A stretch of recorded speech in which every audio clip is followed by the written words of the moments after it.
કૈલાસ પર્વતની બર્ફીલી ચોટીઓ વચ્ચે જ્યાં હવા શુદ્ધ અને શાંતિ અનંત હતી, ભગવાન શિવ ધ્યાનમાં લીન હતા.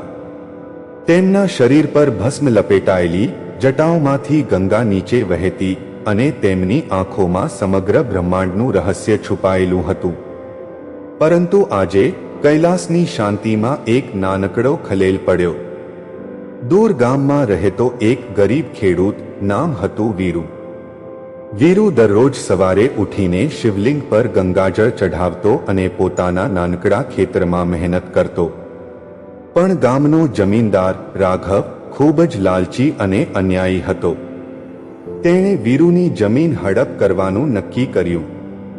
એક દિવસ રાઘવે ગામના લોકોને ભેગા કરીને જૂઠું બોલ્યું, વીરુએ મારી પાસેથી ઉછીના પૈસા લીધા હતા અને હવે તે જમીન મારી છે. વીરુની બધી વિનંતીઓ નિષ્ફળ ગઈ. ગામના લોકો રાઘવથી ડરતા હતા અને કોઈએ વીરુની મદદ ન કરી. નિરાશ થઈને વીરુ શિવ મંદિરે પહોંચ્યો. તેણે શિવલિંગ સમક્ષ બેસીને રડતા રડતા પ્રાર્થના કરી, હે મહાદેવ, તમે બધાના રક્ષક છો, તમે ન્યાયના દેવ છો. મારી જમીન મારો જીવન આધાર છે. મને ન્યાય આપો.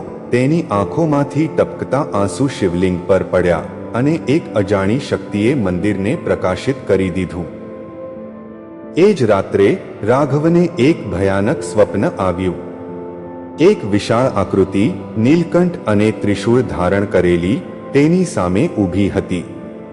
રાઘવ, શિવનો ગંભીર અવાજ ગુંજ્યો, તે નિર્દોષનું શોષણ કર્યું છે. સવાર સુધીમાં વીરુની જમીન પરત કર, નહીં તો મારા ત્રિશૂળનો પ્રકોપ તને ભસ્મ કરી દેશે. રાઘવનું હૃદય ધડકવા લાગ્યું. તે ડરથી થરથર કાંપતો ઉઠી ગયો. સવાર થતાં જ રાઘવ ગામના ચોકમાં પહોંચ્યો. તેણે બધાની સામે પોતાનો ગુનો કબૂલ્યો અને વીરુની જમીન પરત કરી. ગામના લોકો આશ્ચર્યચકિત થઈ ગયા. વીરુએ શિવ મંદિરે જઈને આભાર માન્યો, હે શંકર, તમે મારી વિનંતી સાંભળી.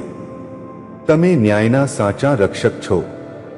આ વાર્તા ગામથી ગામ સુધી ફેલાઈ. લોકો કહેવા લાગ્યા, જ્યાં શિવની કૃપા હોય ત્યાં અન્યાય ટકી શકે નહીં. અને કૈલાસ પર ભગવાન શિવ ફરી એકવાર ધ્યાનમાં લીન થયા, જાણે કશું બન્યું જ ન હોય. પરંતુ તેમના ભક્તો જાણે છે કે મહાદેવ હંમેશા જાગૃત છે, ન્યાય આપવા અને ભક્તોનું રક્ષણ કરવા.